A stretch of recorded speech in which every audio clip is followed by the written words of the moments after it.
Bismillahirrahmanirrahim. Assalamualaikum warahmatullahi wabarakatuh. Perkenalkan, saya Afzi, orang bodoh dan gila dari negeri ini. Izinkan saya untuk membahas tentang masalah kesehatan ya, bareng kalian. Oke, disclaimer dulu ya. Apa yang saya sampaikan di video ini hanya sekedar pengetahuan saya yang terbatas tentang kesehatan.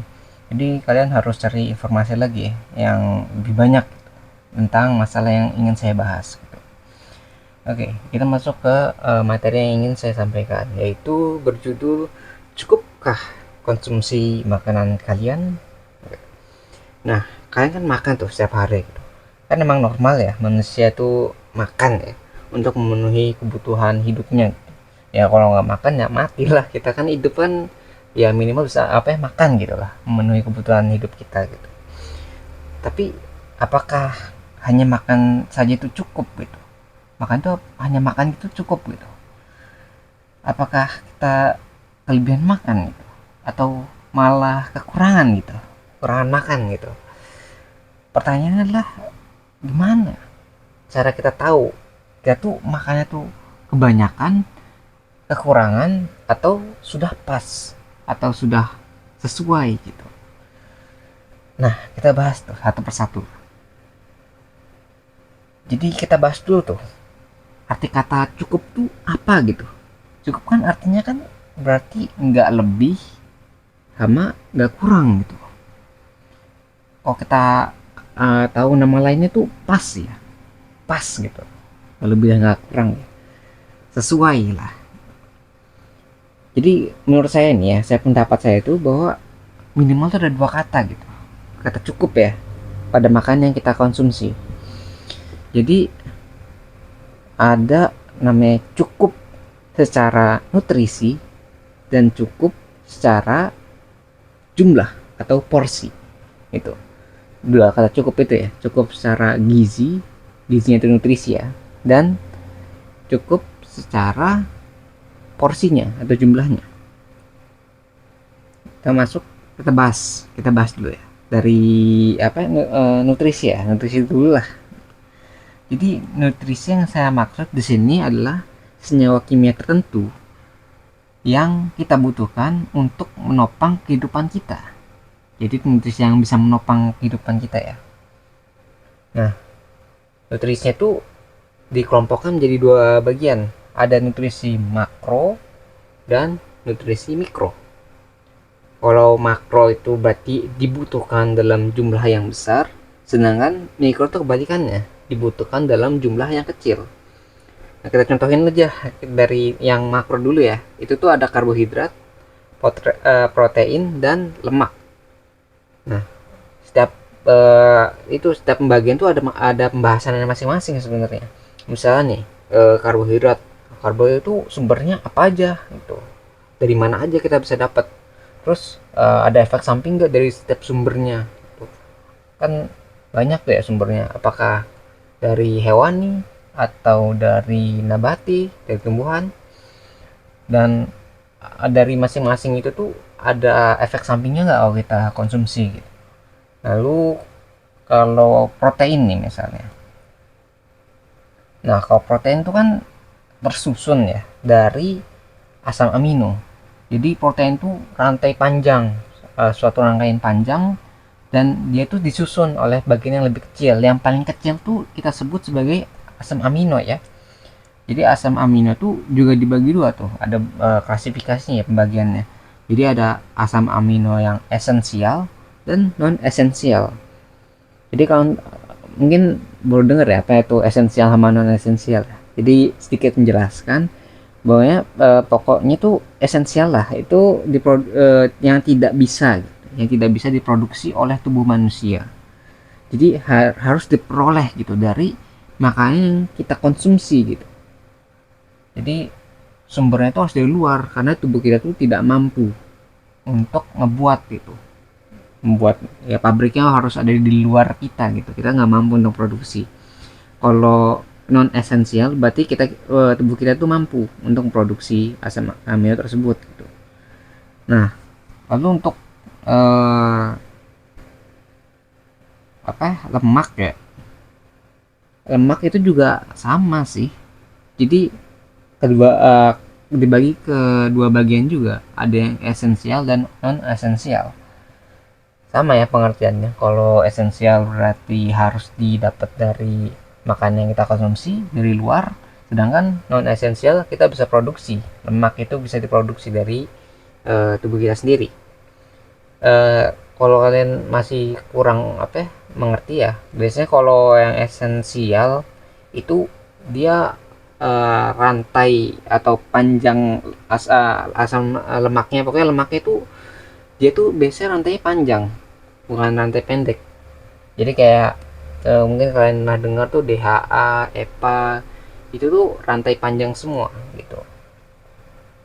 Jadi itu nggak bisa diproduksi oleh tubuh kita, jadi harus didapatkan dari makanan yang kita konsumsi.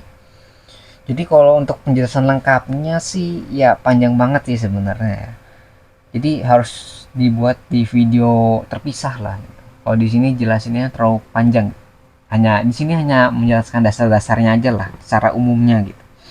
Tadi kan udah bahas tuh yang makro kan. Nah sekarang kita bahas yang mikro. Nah mikro tuh ada vitamin sama mineral ya. Nah kita bahas dulu yang vitamin ya. Nah vitamin itu juga dibagi, itu bisa dibagi lagi vitamin tuh. Ada vitamin yang larut di air, ada vitamin yang bisa larut di lemak. Nah kalau vitamin yang larut di air tuh vitamin B kompleks, jadi B1 B yang B12 lah, B1 sampai B12 tuh ada. Jadi yang keluarganya vitamin B lah, dan vitamin C itu vitamin yang bisa larut dalam air. Sedangkan kalau yang larut lemak itu sisanya, jadi kayak vitamin A, vitamin D, E, sama vitamin K. Nah itu yang larut di lemak gitu. Jadi dia nggak bisa larut di air ya.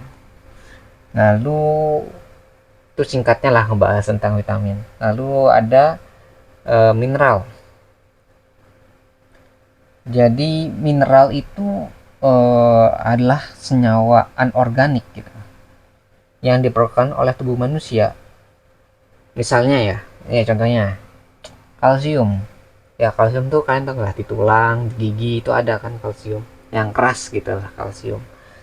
Lalu zat besi, misalnya zat besi itu biasanya ada di darah. Hemoglobin itu dia ada di warna merah darah, itu yang bisa ngangkut oksigen sama karbon dioksida gitu. Makanya kan kalau misalnya anemia itu kurangan zat besi kan, jadi darah tuh nggak bisa ngangkut gitu karena nggak ada zat besinya, nggak bisa ngangkut gas-gas tadi. Lalu misalnya terus salah lagi natrium. Natrium itu biasanya sistem saraf gitu kan. Kalau garam kan tahu kan, natrium klorida NaCl. Nah biasanya Na ini, natrium ini bisa berfungsi di sistem saraf biasanya ada ya, kayak gitulah. Jadi kalau dijelasin panjang lebar ya tentang tadi vitamin tuh bisa dijelasin kayak panjang lebar sih. Jadi harus terpisah ya videonya. Ini kan dia hanya rangkuman lah kalau disebutnya. Kalau video ini ya, di video ini hanya rangkuman aja. Jadi karena setiap vitamin sama mineral tuh ada fungsinya gitu, ada perannya lah, masing-masing tuh ada gitu. Terus misalnya sumbernya tuh bisa didapat dari mana aja gitu, apakah dari tumbuhan tuh apa aja, dari hewan tuh apa aja. Terus ya kita kan harus tahu gitu, kalau misalnya kelebihan bakal kenapa, ataupun kalau kekurangan tuh bisa jadi apa gitu, dampaknya apa gitu kalau misalnya kelebihan ataupun kekurangan di dalam tubuh kita terhadap kesehatan kita gitu. Pasti ada gitu, kalau misalnya kurang kenapa, kelebihannya kenapa, itu bisa dibahas lagi tuh di videonya tuh. Jadi pasti kepanjang banget sih videonya, jadi kita lanjut aja sih ke apa eh bahasa selanjutnya. Tadi kan cukup secara nutrisi tuh panjang lebar kan tadi, itu baru mencakup cukup secara nutrisi. Nah lalu kita mulai bisa ngebahas cukup secara jumlah gitu. Tadi nutrisi udah, kita masuk ke jumlah nih sekarang. Nah cara jumlah tuh sederhananya nih ya, pengertiannya tuh apakah banyaknya gitu, makanan yang kita konsumsi itu dapat mencukupi kebutuhan sehari-hari gitu. Karena Kalau nutrisinya itu udah tersedia, kalau jumlahnya nggak cukup ya tidak mencukupi dong untuk kehidupan kita, untuk kebutuhan kita gitu kan. Terus pertanyaannya tuh adalah sebanyak apa gitu yang kita butuhkan. Nah, kalau yang masalah ini jawabannya adalah tergantung. Tergantung. Ya, kenapa tergantung? Nah, ini ada beberapa faktor ya. Tergantung apa dulu nih?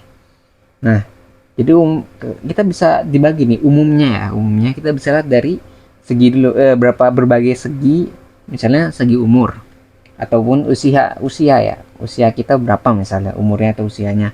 Terus kita bisa lihat dari segi berat badannya nih. Oke, habis berat badan kita tahu, terus jenis kelaminnya, dia itu perempuan atau laki, ataupun kita bisa lihat dari segi aktivitasnya. Jadi dia tuh aktif nggak secara fisik ataupun hanya biasa aja, nggak banyak gerak gitu. Ya kita bahas satu persatu nih ya. Oke, dari umur atau usia dulu. Jadi gampang aja nih ya. Porsi makan bayi, anak kecil, remaja sama dewasa pasti beda lah. Jadi kita nggak usah nuker-nuker nih. Mana misalnya porsi dewasa kita pindah ke porsi anak kecil atau sebaliknya gitu. Pasti kan kalau misalnya yang dewasa itu berbeda juga gitu porsinya dengan anak kecil ataupun remaja. Karena kan kita lihat tuh dari usianya gitu kan. Bisa kita lihat. Jadi setelah usia kita lihat gitu, kita lihat juga ada di fase mana gitu. Kita lihatnya fase misalnya fase pertumbuhan nih. Fase pertumbuhan kan berbeda dengan fase dewasa ya. Kalau fase pertumbuhan itu kan terjadi dari bayi sampai remaja. Kalau sudah dewasa kan hormon itu udah berhenti ya, hormon pertumbuhannya. Kalau misalnya dari bayi sampai remaja itu kan ada pertumbuhan dari tinggi ya. Kalau sudah dewasa kan hormon pertumbuhan tuh mungkin sudah berkurang ataupun berhenti, sehingga bukan dia naik ke atas tapi malah melembar ke samping. Jadi kan berbeda itu kan kalau dari usianya. Jadi ada faktor hormonal gara-gara usia juga gitu kan. Jadi yang masih fase pertumbuhan itu karena dia aktif tumbuh ke atas, oleh yang dewasa dia fokus untuk mempertahankan gitu, mempertahankan kondisi tubuhnya. Kalau kita lebihin tanpa ada aktivitas, ya dia biasanya bukan ke atas malah melebar gitu kan. Nah itu kan dari faktor usia ataupun umur ya. Nah kita lihat lagi nih dari berat badannya. Jadi kalau semakin besar ya berat badannya itu semakin banyak gitu porsi makan yang dibutuhkan. Walaupun sedikit juga, kalau misalnya sedikit gitu itu sebaliknya. Jadi kalau ringan berat badannya porsinya juga sedikit. Kita bisa ibaratkan gitu ya, misalnya mesin ya, mesin yang besar, kita contohin aja itu misalnya pesawat, itu kan besar ya, mesin itu besar. Jadi untuk mengangkut misalnya penumpang dan besi itu, logam itu untuk mengudara itu kan sangat luar biasa berat ya. Kita bandingkan dengan misalnya mesin yang ada di motor. Ya kita lihat aja motor kan ukurannya segitu ya, nggak besar-besar amat dibandingkan pesawat ya. Terus mesinnya juga kita bisa lihat itu kecil juga, menyesuaikan kan. Jadi kalau mesinnya besar berarti bahan bakarnya juga banyak gitu. Kalau misalnya dikasihnya sedikit ya mesinnya nggak bisa jalan ya, sederhananya segampang itu gitu kita bandingannya, umpamanya lah. Itu dari berat badan ya. Terus nah dari jenis kelamin nih, jadi ada laki-laki ada perempuan kan, itu aktivitas metabolisme itu berbeda antara jenis kelamin, itu berbeda. Itu biasanya dipengaruhi oleh hormon juga sih. Jadi emang berbeda ya dari aktivitas metabolismenya ya. Jadi kalau laki-laki itu biasa umumnya ya metabolisme itu lebih cepat gitu dibandingkan dengan perempuan, sehingga laki-laki itu membutuhkan porsi makan yang lebih banyak gitu dari perempuan. Jadi walaupun ya misalnya usia sama berat badannya laki-laki sama perempuan tuh sama misalnya ya, kita umpamakan itu laki-laki pasti membutuhkan makanan yang lebih banyak gitu dibandingkan dengan perempuan gitu. Emang gara-gara aktivitas metabolisme itu emang lebih banyak di laki-laki, dan didukung dengan hormon juga gitu, hormon apa ya, di dalam tubuhnya gitu yang mendukung aktivitas tersebut gitu. Lalu setelah tadi apa, gender, jenis kelamin ya, lalu ada dari segi aktivitas atau tingkat aktivitasnya gitu, sehari-harinya itu kayak gimana. Misalnya pasti berbeda lah orang yang kerja di lapangan gerak secara aktif fisiknya sama orang yang kerja di kantor gitu, yang kerja mungkin di otak ya, bukan di fisiknya gitu, di pemikiran misalnya, itu akan berbeda lah keduanya. Ataupun kita bisa bandingkan orang biasa sama atlet lah, masa atlet olahraga itu kan berbeda juga ya, kebutuhan apa ya, kebutuhan atau porsi makannya itu pasti berbeda tuh. Jadi semakin besar aktivitas fisik yang dilakukan, maka semakin besar pula gitu porsi makan yang dibutuhkan gitu untuk memenuhi kebutuhan gitu, energi yang dihabiskan saat melakukan aktivitas tentunya. Jadi kalau kita umpamakan gini aja ya, misalnya kita yang gampang dipakai itu biasanya misalnya motor ya, ada dua jenis motor, dia mereknya sama, mesinnya sama, semuanya sama lah, spesifikasinya itu sama ya. Yang satu motor ini menempuh perjalanan 1 km, sedangkan yang satunya itu menempuh jarak 100 km. Nah pasti berbeda kan bahan bakar yang digunakan gitu, di antara yang 1 km sama 100 km, berbeda sangat jauh. Misalnya yang 1 km nggak sampai 1 liter, kurang lah, sedangkan yang 100 km tuh membutuhkan 1 liter gitu kan. Itu kan sangat jauh berbeda bahan bakar yang dikonsumsi. Sama aja dengan manusia gitu, manusia kan ketika bergerak membutuhkan bahan bakar dari makanan yang kita konsumsi. Jadi semakin banyak apa ya, bergerak, maka semakin banyak juga bahan bakar yang kita butuhkan untuk bergerak itu. Nah tadi udah kita bahas kan, tadi ada faktor usia, ada faktor dari jenis kelamin, umur, ataupun aktivitas. Jadi kita cukupin dulu ya. Jadi pembahasannya kita cukupkan dulu gitulah. Soalnya bakal panjang lebar sih kalau mau diteruskan soalnya. Sebenarnya bisa dibahas lagi sih dari segi apa, genetiknya. Jadi tapi kan karena videonya ini hanya apa ya, bagian apa ya, sebagian aja, maksudnya permukaannya aja, jadi ya mungkin nanti bisa kita bahas di video terpisah gitu ya. Jadi saya berharap ya, maksudnya dari video ini tuh kalian tuh bisa paham gitu, mudah-mudahan bisa paham gitu, lebih paham ketika kalian tuh ngeliat misalnya ada orang gitu, orang yang makannya tuh banyak banget gitu. Ya saking banyaknya, tapi dia ini misalnya sakit ataupun malnutrisi gitu. Malnutrisi itu kan penyebabnya tuh bisa karena kekurangan nutrisi gitu. Jadi dia makan banyak tapi kok sakit, tapi kok malah nggak bagus gitu misalnya. Nah jadi kita tuh nggak beranggapan orang yang makannya banyak tuh belum tentu sehat gitu, tergantung apa yang dia makan kan. Misalnya dia makan nih, makan semua itu kebanyakan karbohidrat. Misalnya kalau dulu tuh pernah dengar kan makan mie campur nasi itu kan, kok ngeliat kan wah banyak, kenyang kan itu kan, kalau kita makan kan udah ketutup loh mungkin sampai siang gitu kan. Tapi kalau dilihat dari nutrisinya, apakah itu seimbang, apakah nutrisinya itu bisa mencukupi gitu. Jadi apakah protein sama tadi lemaknya itu bisa mencukupi gitu. Yang penting sih protein sih, soalnya kan protein kan ini ya, zat yang apa ya namanya, membangun dan perbaiki sel gitu kan ya. Tapi kalau misalnya tadi ya kan, kalau tadi kan kalau nggak seimbang ya, tapi kalau misalnya gizinya itu seimbang gitu, terus porsinya itu memenuhi dari nutrisi seimbang, terus jumlahnya itu cukup gitu, nah tubuh ini pasti akan akan ada di kondisi yang ideal gitu untuk tumbuh dan berkembang gitu. Jadi itu tuh bisa lebih optimal gitu bagi seorang manusia gitu, manusia normal untuk tumbuh ketika makanannya itu sudah memenuhi gitu, udah seimbang gizinya, terus jumlahnya itu cukup sehingga dia bisa tumbuh gitu, tumbuh dengan optimal.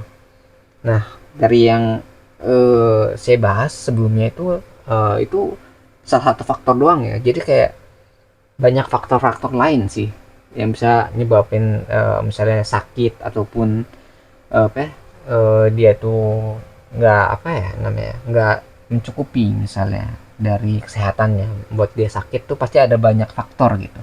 Yang saya bahas tuh hanya salah satu faktornya aja gitu kan. Jadi eh, gimana nih kalian yang mendengar video ini, eh, udah pusing belum sama videonya? Jadi yang kalian dengar nih barusan panjang lebar tentang gizi tadi yang saya bahas, itu tuh baru permukaannya aja sebenarnya. Baru permukaannya, kita belum masuk lebih dalam. Gitu. Karena bakal panjang banget kan. Kalau didalamin lagi nih, misalnya ya kalian mau dalamin lagi, ini bisa dihubungkan juga nih antara bidang tadi tuh yang gizi tadi tuh ke bidang lain.